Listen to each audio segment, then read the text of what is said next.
Alright, so now it's time to talk about one of the crown jewels of chemistry, chemical equilibrium. This is such a key concept. Like, this is the pinnacle of thermodynamics. So this is a field that started out where people were using steam engines and interested in the energy associated with these heat changes and transfers and stuff, and they would handle problems like how much energy would it take to bore out a cannon, because that was like, the thing at the time. It was like 1700s. And it comes all the way to this. This is still thermodynamics, which is amazing. So there's a lot we're not talking about here. We're going to do the very bare bones basic, but there is some really key fundamental thermodynamics built into this topic that's just going to be hiding in the background. So, what is chemical equilibrium? So this is something that occurs once a reversible, so it has to be a reversible reaction to have a chemical equilibrium. So once you have a reversible reaction, so you put your chemicals together, the reaction runs, and so concentrations are going to change as you're producing, as you're having the reaction take place. And so what happens is, if it's reversible, you don't go all the way to the end. You end somewhere in the middle, and then your concentrations sit there. So it occurs once a reversible reaction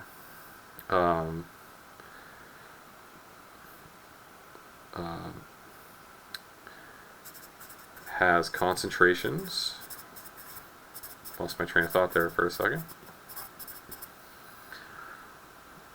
Of products and reactants that are unchanging over time.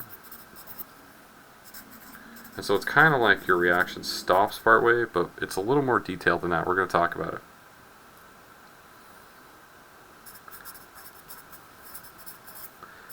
So everything just sort of goes on hold, seeming like.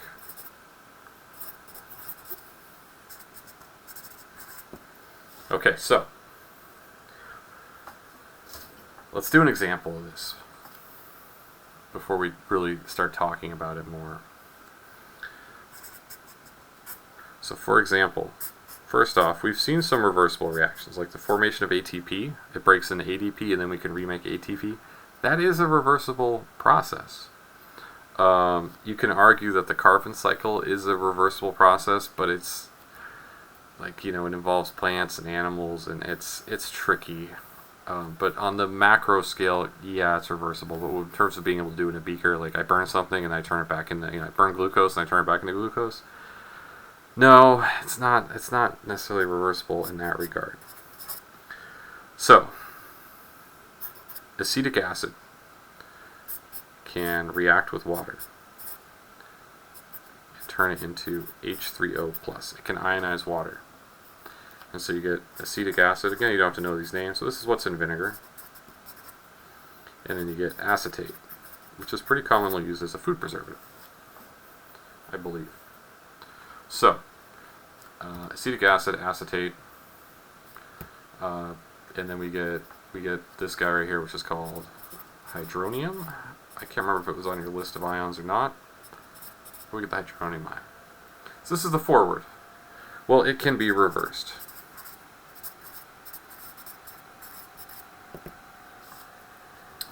And so what we can do is all of our products are now reactants, and all of our reactants are now products. We reverse it. And you say, well, why don't you point the arrow the other way? And the answer is because the arrow always points right, with an exception I'll show in a minute. Always got to have an exception to prove the rule. The rule is unfailing. All right. That's our reverse reaction. So that's what it means. It's just, we just switch. Products become reactants, reactants become products. And so this has an equilibrium. And so we can represent that equilibrium. So this is how we write out an equilibrium process. I write my forward reaction, but I change the type of arrow that I use. So it points half one way, and then the bottom half points the other way.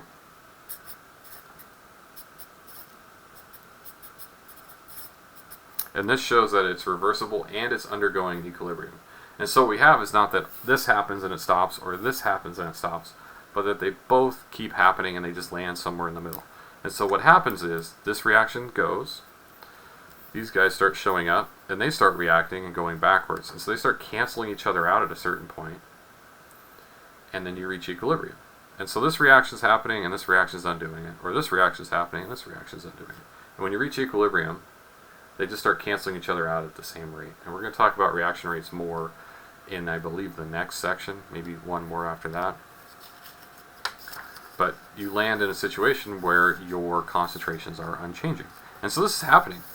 If you have vinegar in your house, this is happening in that container of vinegar. You have the acetic acid releasing an H plus onto water, and then the acetate grabbing the H plus back. These are both occurring simultaneously. So what you have is a solution that has some of this in it, some of this, and some of this, but not the maximum amount of any of it. Its investments are, they're spread out a little bit. They're not all in one place. Think of it like that. So this means that the reaction is occurring.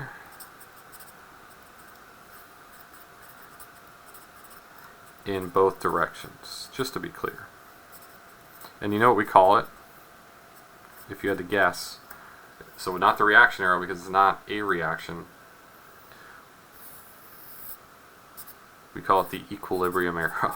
This is an equilibrium arrow. Hopefully you're at the point now where you're like, I think that's it, but that seems too easy. I don't know. Hopefully you're at the point where you're dropping the it's too easy. It's like, that's obvious, so that's probably what it is. It's never good when we get creative with names, and it hasn't happened yet. It only happened a little bit in this class. So, let's bring energy diagrams into this discussion. So, the closer the energy level, or levels of products and reactants. So what I'm saying is a smaller change in enthalpy, smaller delta H, smaller difference between products and reactants where we end and where we finish. Doesn't matter if they're positive or negative, but just the closer that they are. So I'm going to sneak in an absolute value there. So it doesn't matter whether delta H is positive or negative, just how close to zero is it. So the smaller that is, the more likely the system is, and system I mean reaction really, to have an equilibrium. It's not guaranteed, so it's got to be reversible. The closer that those two energy levels are, the more reversible, more likely it is to be reversible, the more likely it is to have an equilibrium. So for example, if I draw these at the same scale, two energy diagrams, hopefully these axes are looking familiar now. And I've got one that looks like this and one that looks like this. Same scale.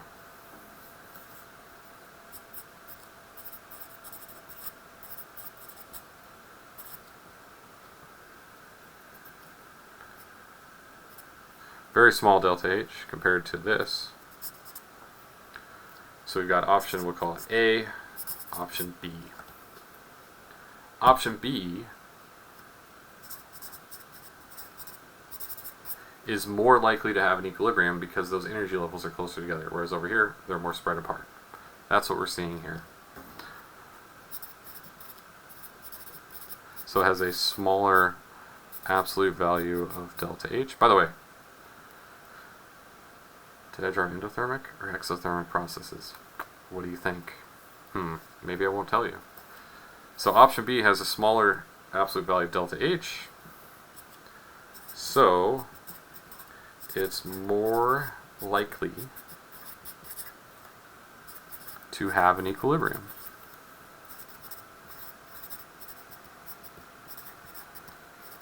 Alright, and so both of these are exothermic processes. Heat's exiting, we're losing energy. It's the same deal. If I have a big gap and a small gap, and they're both endothermic, same deal.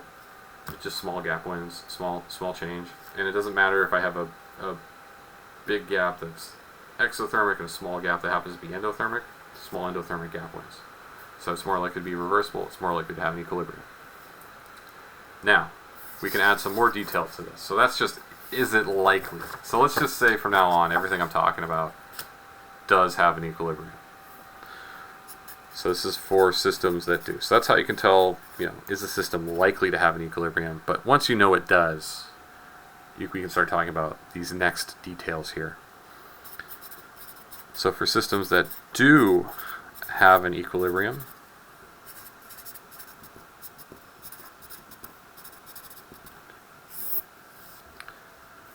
well, let's talk about it.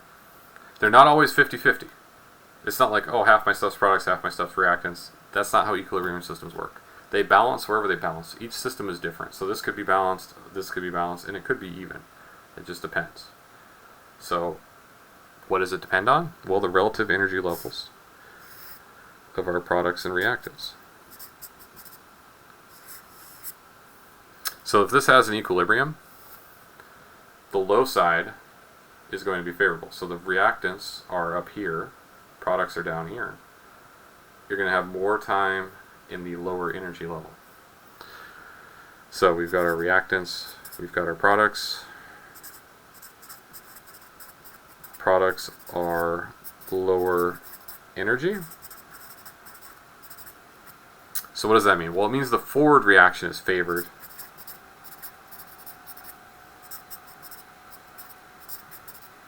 And what I'm really saying is, so whatever, the forward reaction is favored. Generally, if a reaction is overall downhill like this, you go downhill at the end, it's favorable. Now, if you do the reverse reaction, guess what? It's uphill, so it's less favored. So that means that more stuff's going to land on the product side and not as much is going to make it back over to reactant. So it's going to be an uneven equilibrium. So there are, how should I put this, more products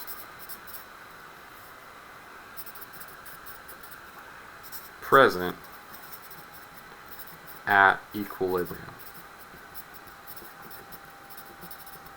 Well, guess what I'm going to draw next?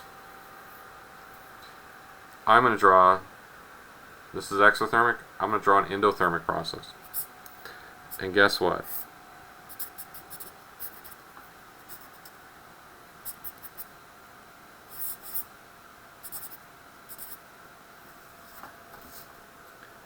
Now reactants are favored because they're lower energy. So my products are up here, my reactants are down here, they're going to be favored. So there's going to be more reactants at equilibrium. So it's basically all the same stuff I'm saying, you just switch the word reactant in place.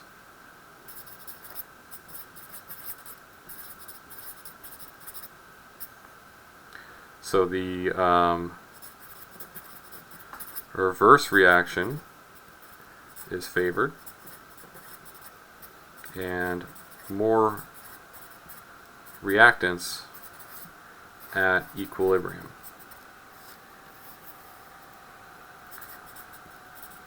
That's what we're saying. Alright, and so, well,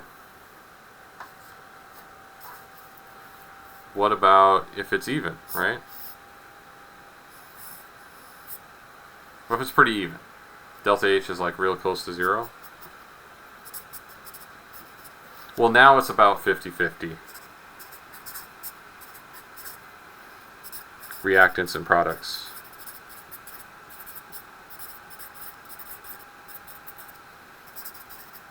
At equilibrium.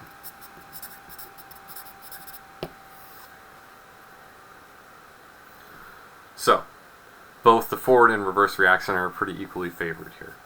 And so you got this sort of, it's a Goldilocks situation, right? You got like, oh, the reactants are too favored. Oh, the products are too favored. Oh, it's just right. Well, it doesn't really matter in nature. It just is what it is. And so one tool we use to describe this is called the equilibrium constant.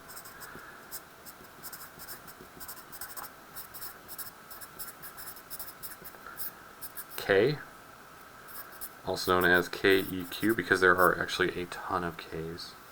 It's K for Kelvin, K for equilibrium constant, K for reaction rate constant. It just goes on and on. The Boltzmann constant is, it just goes and goes and goes and goes. And there's KEQ and KA and KB, and those are all equilibrium constants, KW, etc., etc., etc. So we're not going to get into that. But the equilibrium constant. So K is roughly, what is it? It's products over reactants. Concentration of products over concentration of reactants.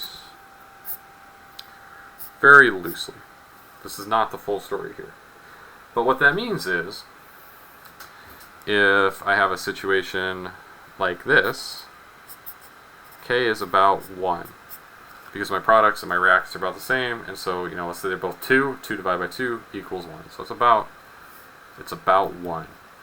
But if I have a situation like this, or like this, like we talked about before, so now products are favored, that means that K is going to be greater than 1, because my number on top is going to be larger than the number on the bottom. If I go over here, now my reactants are favored. So I'm going to have more reactants than products, so this is going to become a fraction. And so K is less than 1. So more than 1 means that products are favored. Less than 1 means that reactants are favored. And if they're both favored equally, it's about 1. So if you want to learn more about the equilibrium constant, take general chemistry, and you will learn a lot about it. And maybe you'll even enjoy that decision. I don't know. But we spend a lot of time on it in the later parts of the class. So there's a lot we're not talking about here. And so typically what we do is we just measure K in the real world.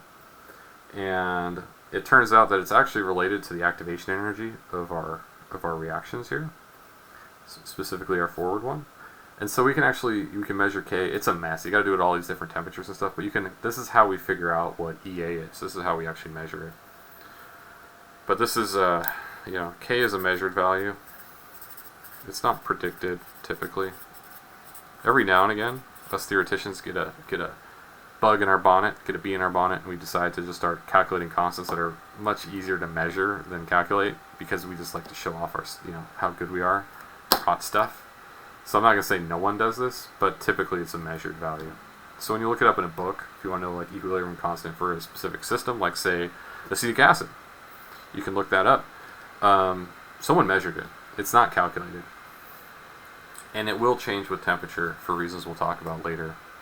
But yeah, so this is kind of the whole story to start out equilibrium.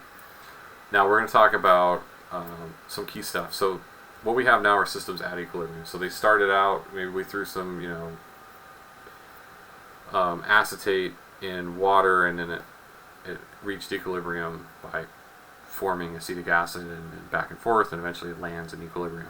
And then it stays there. Well, we're going to talk about what happens when you have that system at equilibrium and we poke it. Well, it's going to return to equilibrium. We poke it.